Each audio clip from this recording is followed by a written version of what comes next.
Kumusta, ako si Otako at ito ang aking buod sa anime na Berserk of Gluttony. Patawad siya, ngunit sinabihan siya ni Roxy na itaas ang kanyang ulo dahil narito siya upang sundan ang yapak ng kanyang ama. Kasama nila ay ipagtatanggol nila ang galia mula sa mga halimaw at ipagtatanggol ang mga tao. May mataas na interes itong lalaki sa kanya, ngunit hindi gusto ni Maria ang kanya sa lahat. Siya ay nagbabalak na makialam, ngunit pinigilan siya ni Mugen at ipinaalala sa kanya na maaaring maging kapalit ng kanyang buhay ang pakikipag-away sa banal na kabalyero. Hindi pinapansin ni Roxy ang lalaking ito at sinabihan ang kanyang kasamahan na sila ay mag-e-explorer ng lungsod. Nagsisimula ng magreklamo si Fate sa halaga ng lahat sa lungsod, at itinigil siya ni Greed dahil nakakakita siya ng isang magandang talam na tila tawagin ang kanyang pangalan.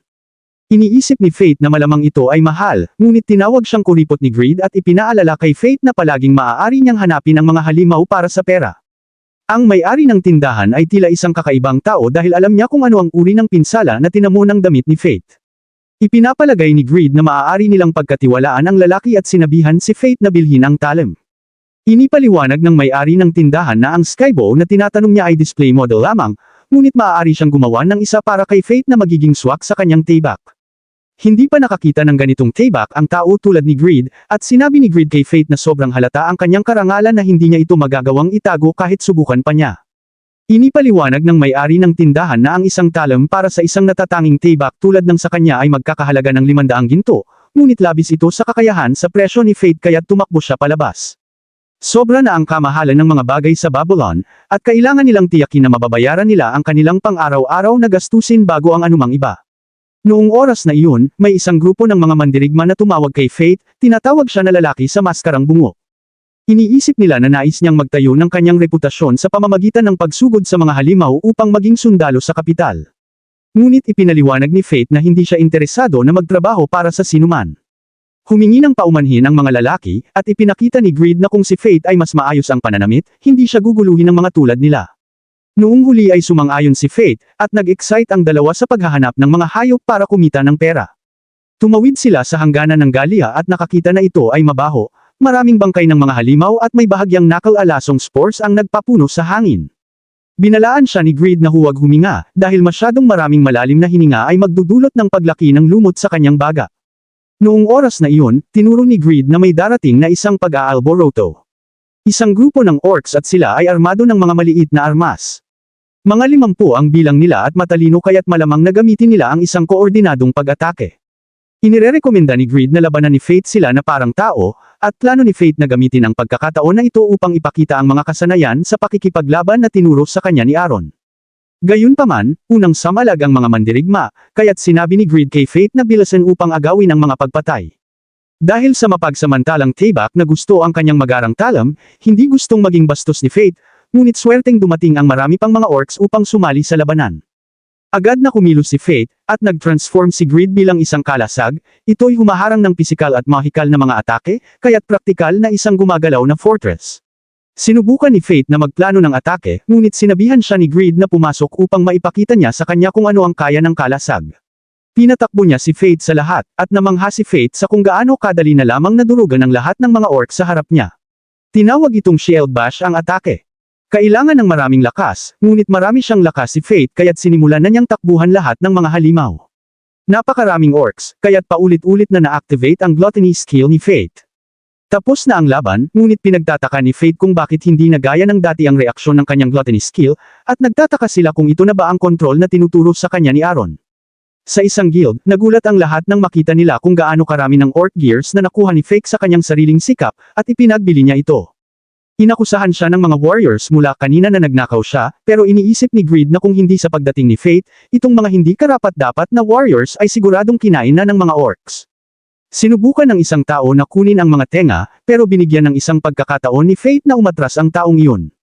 Hindi sumunod, kaya't pinisa ni Fate. Sinubukan ng ibang warriors na pagsamahin si Fate upang alisin ang maskara, ngunit hindi masyadong nagtagumpay para sa kanila. Isang tao na halos nakapagtangka ng atake, ngunit natanggap lamang ang hagod sa kanyang mga kayamanan para sa kanyang pagsisikap. Kumita si Fate ng 100 gold coins para sa mga taon, ngunit bigla na lamang dumating si Roxy. Iniisip niya na siya ang sanhi ng gulo, ngunit si Fate, na nakadisguise bilang corpse, ipinaliwanag ang nangyari. Itinuturing ni Roxy na baka samobra na nga ng konti si corpse, ngunit talagang depensa lang naman ito. May bahagi siya ng kanyang sarili na may kasalanan kaya't nagdesisyon siyang huwag parusahan si Corpse. Medyo pinatawad niya rin ang mga nabugbog niyang taong iyon at sinabi sa kanila na magdusa sa kulungan para mag-isip-isip ng kanilang kahabag-habag na buhay. Sinubukan ni Maria alisin ang maskara ni Fate pero iniisip ni Mugen na ang mga maskara ay mabuting pambalot para itago ang hindi kaaya-ayang mukha. Opisyal na nagpakilala si Fate bilang Corpse pero pinuna ni Maria na hindi naman iyon ang tunay niyang pangalan.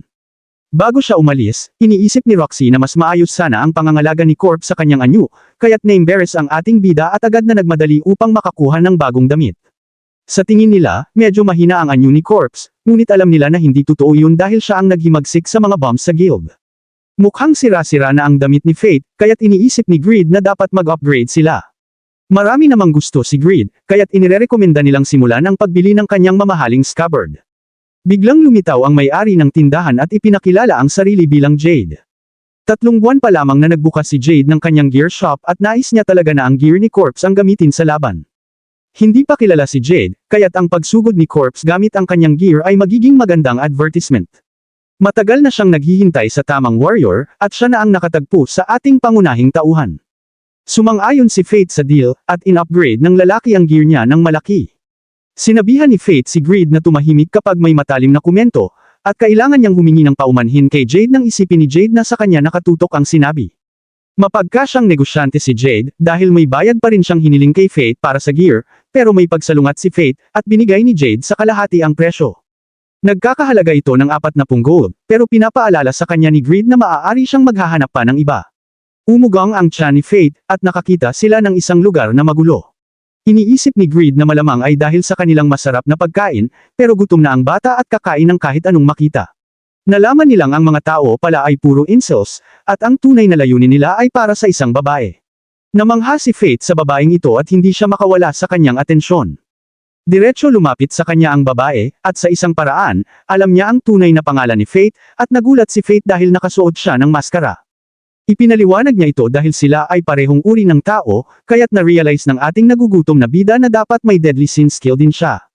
Ang pangalan niya ay Ares of Lost. Nakaupo sila upang uminom at sinabi ni Ares sa kanila na tanggalin ang kanyang maskara dahil hindi gumagana ang kanyang perception alteration sa kanya. Gusto rin niyang makita ng mas mabuti ang kanyang bata, pero may epekto sa kanya ang kanyang mga mata. Humihingi siya ng paumanhin dahil side effect ito ng kanyang lost skill na nagbibigay ng uncontrollable charm effect. Ang sinumang apektado nito ay nauuwi sa pagmamahal sa kanya. Nakakagulat na ibinunyag ni Ares. Sa loob ng maraming taon, unti-unti itong nagtataglay. Sa huli, ito'y magpapalit sa isang koronadong hayop, at ang parehong pangyayari ay maaaring mangyari sa mga tao. Sa kasalukuyan, maraming pagmamalupit, diskriminasyon, at kahirapan na dulot ng mga banal na kabalyero. Ang lahat ng galit na ihinaharap sa kanila ay lumalaki sa loob ng mga tao. Iniibig ng lahat ng tao si Roxy, kaya ang pagtaas ng galit mula sa kanyang pagkamatay ay maghahalos sa lahat ng iba pang galit na naitataglay.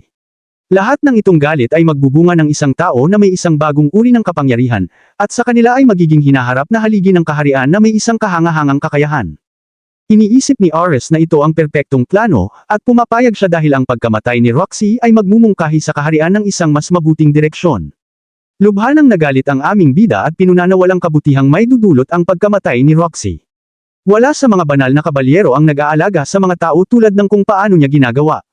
Umalis si Fate bago siya mawalan ng katinuan, ngunit iniisip ni Aaron kung paano ang plano ay nasa galaw na at walang paraan para pigilan ito.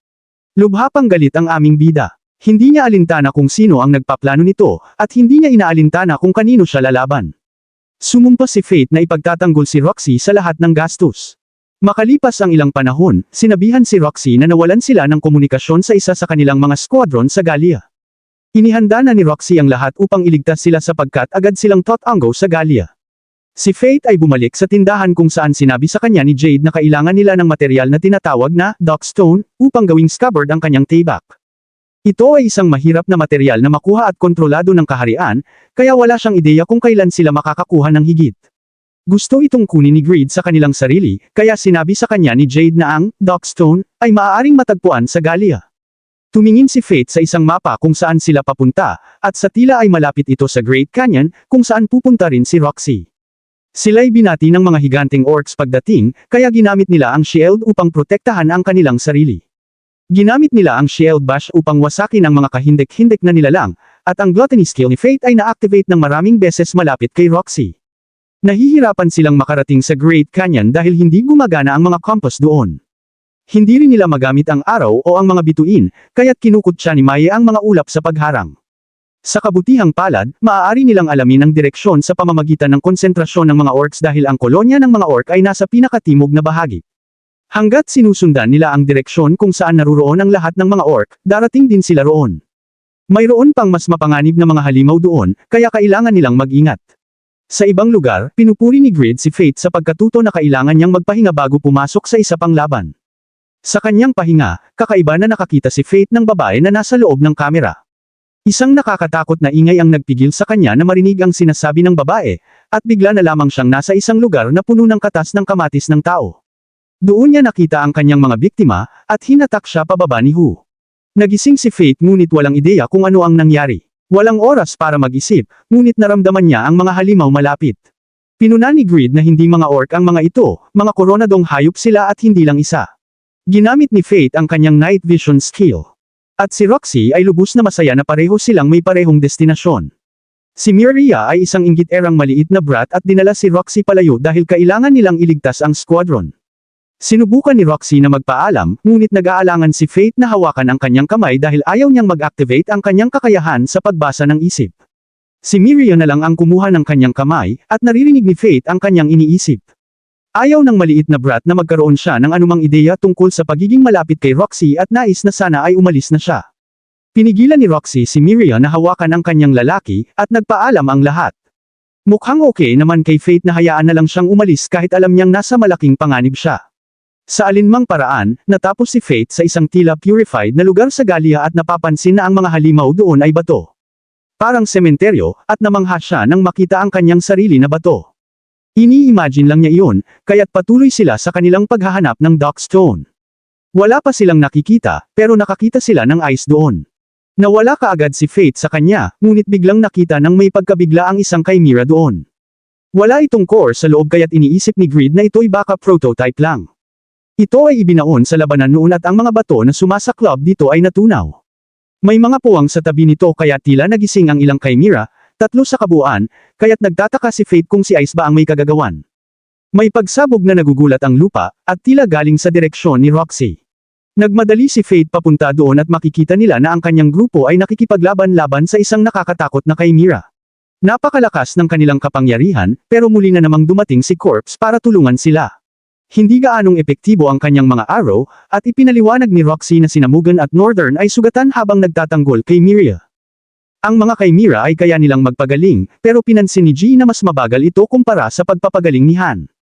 Ipinaliwanag ni Corp sa iba na ang mga kalaban nila ay Chimera, at ang kanilang core ang kanilang kahinaan. Kumakatok si Corp sa tulong ng 2 babae, at naghahanda sila sa pagsalakay. Sumubok ang Chimera na itulak sila ng apoy, ngunit may resistensya pala si Fate sa apoy. May isang tanga na Chimera na nagtatago ng core nito sa pamamagitan ng mga braso nito, ngunit masyado ng matalino ang mga bayani natin para doon. Tinadtad ng Corpse ang isa sa kanila, at sinira ni Roxy ang core nito. Pinuri ni Corpse ang apple of his eye at napansin na ginamit niya ang swordsmanship ni Aaron. Hinarap ni Miria ang isang atake ng apoy mula sa isa sa mga Chimera gamit ang kanyang espada, ngunit sumigaw sa takot dahil sa tingin niya ay mamamatay siya. Impressed si Greed sa batang babae, at dumating muli si Corpse upang alisin siya sa kanyang takot.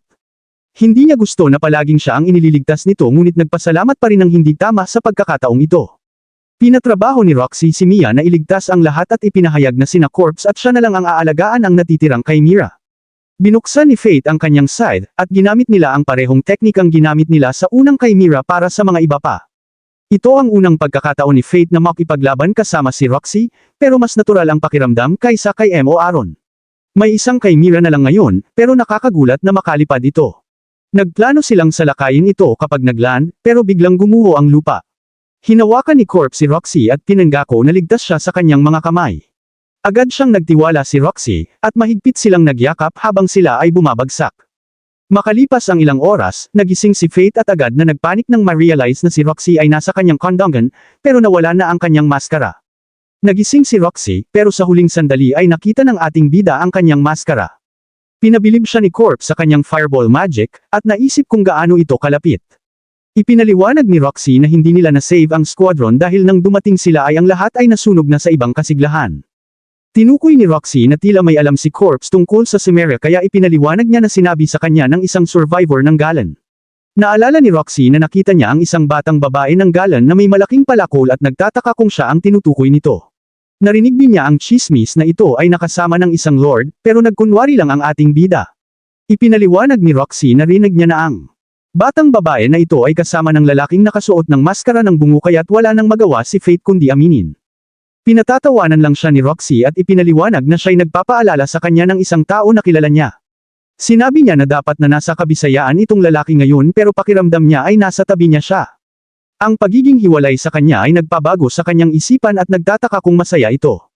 Ikinagulat si Corpse nang sabihin niya sa kanya na sigurado siyang masaya ang taong ito kahit hindi dapat niyang alam ang tungkol dito. Pinilit lang ni Corpse na maswerte ang lalaking ito sa pag-aalala niya sa kanya.